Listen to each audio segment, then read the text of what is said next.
ಕಾಫಿನಾಡು ಚಿಕ್ಕಮಗಳೂರಲ್ಲಿ ಮತ್ತೀಗ ಆಲಿಕಲ್ಲು ಮಳೆಯ ಆರ್ಭಟ ಶುರುವಾಗಿದೆ. ಆಕಾಶದಿಂದ ಮಲ್ಲಿಗೆ ಹೂಗಳು ಚೆಲ್ಲಿದಂತೆ ಸುರಿತಾ ಇದೆ. ಆಲಿಕಲ್ಲು ಮಳೆ ಕಾಫಿನಾಡಿನಲ್ಲಿ ಚಿಕ್ಕಮಗಳೂರಿನಲ್ಲಿ ಆಗಿರುವಂಥದ್ದು. ಆಕಾಶದಿಂದ ಮಲ್ಲಿಗೆ ಹೂಗಳು ಚೆಲ್ಲಿದಂತೆ ಸುರಿದಿದೆ. ಆಲಿಕಲ್ಲುಗಳು ಎಲ್ಲ ಕೂಡ ಕಾಫಿ ತೋಟದ ತುಂಬ ಹರಳಿದಂತೆಯೇ ಭಾಸವಾಗ್ತಿರೋ ಆಲಿಕಲ್ಲುಗಳು. ಕಳಸಾ ತಾಲೂಕಿನ ಕುದುರೆಮುಖ ಟಿವಿ ಸರ್ಕಲ್ನಲ್ಲಿ ಧರೆಗುಳಿದಿದೆ. ಒಂದು ಮರ ಕೂಡ ಅಲ್ಲಿ ಮಳೆಯಿಂದಾಗಿ ಭಾರೀ ಗಾಳಿ ಮಳೆಗೆ ಮಲೆನಾಡು ಜನತೆ ಅಕ್ಷರಶಃ ಕಂಗಾಲಾಗಿದ್ದಾರೆ.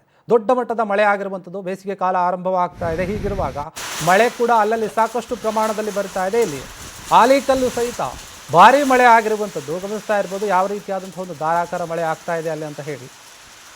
ಕಾಫಿನಾಡು ಚಿಕ್ಕಮಗಳೂರಲ್ಲಿ ಈ ರೀತಿಯಾದಂಥ ಘಟನೆ ಆಗಿದೆ. ಆಕಾಶದಿಂದ ನೋಡ್ತಾ ಇದ್ರೆ ಯಾರೋ ಒಂದು ಹೂ ಚೆಲ್ತಾ ಇದ್ದಾರೆ. ಆ ರೀತಿಯಾಗಿ ಭಾಸವಾಗ್ತಾ ಇತ್ತು. ಆ ಆಲಿಕಲ್ಲು ಸುರಿತಾ ಇರುವಂಥದ್ದು. ಕಳಸಾ ತಾಲೂಕಿನ ಕುದುರೆಮುಖ ಟಿಬಿ ಸರ್ಕಲ್ನಲ್ಲಿ ಈ ರೀತಿಯಾದಂಥ ಒಂದು ಮಳೆ ಮತ್ತು ಅಲ್ಲಿ ಮರ ಕೂಡ ಧರೆಗುಳಿದಿತ್ತು. ಭಾರಿ ಮಳೆ ಗಾಳಿ ಎರಡೂ ಕೂಡ ಬರೀ ಮಳೆ ಆಗಿದ್ದರೆ ಏನು ಸ್ವಲ್ಪ ಅಷ್ಟೊಂದು ಆತಂಕ ಇರ್ತಿರಲಿಲ್ಲ ಆ ಭಾಗದ ಜನರಿಗೆ.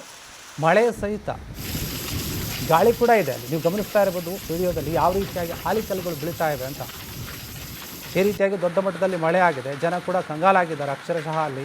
ಏನಂದರೆ ಏನು ಇಷ್ಟು ದೊಡ್ಡ ಮಟ್ಟದ ಮಳೆ ಆಗಿದೆ, ಏನು ಇವಾಗಲೇ ಹಿಂಗೆ ಆಗ್ತಾ ಇದೆ ಅಂದರೆ ಮುಂದೆ ಇದಕ್ಕಿಂತ ಜಾಸ್ತಿ ಪ್ರಮಾಣದ ಮಳೆ ಆಗುವ ಸಾಧ್ಯತೆ ಇದೆ ಅಂತ ಹೇಳಿ ಜನರು ಕೂಡ ಕಂಗಾಲಾಗಿದ್ದಾರೆ. ಅಷ್ಟೇ ಅಲ್ಲ, ಈ ಒಂದು ಧಾರಾಕಾರ ಮಳೆಗೆ ಮರ ಕೂಡ ಉರುಳಿರುವಂಥದ್ದು ಮಳೆ ಬಿದ್ದಿದೆ. ಯಾಕಂದರೆ ಗಾಳಿ ಜೋರಾಗಿ ಮಳೆ ಬಂದಾಗ ಈ ರೀತಿಯಾಗಿ ಮರಗಳು ಉರುಳೋದು ಸಾಮಾನ್ಯ. ಅದು ಮಳೆಗಾಲದಲ್ಲಿ ನೋಡ್ತೀವಿ. ಆದರೆ ಬೇಸಿಗೆ ಕಾಲದ ಆರಂಭದಲ್ಲಿನೇ ಈ ರೀತಿಯಾಗಿ ಮಳೆ ನೋಡೋಕೆ ಸಿಗ್ತಾ ಇದೆ. ಅದು ಕೂಡ ಆಲಿಕಲ್ಲು ಸಮೇತವಾಗಿ ಮಳೆ ಸುರಿದಿರುವಂಥದ್ದು.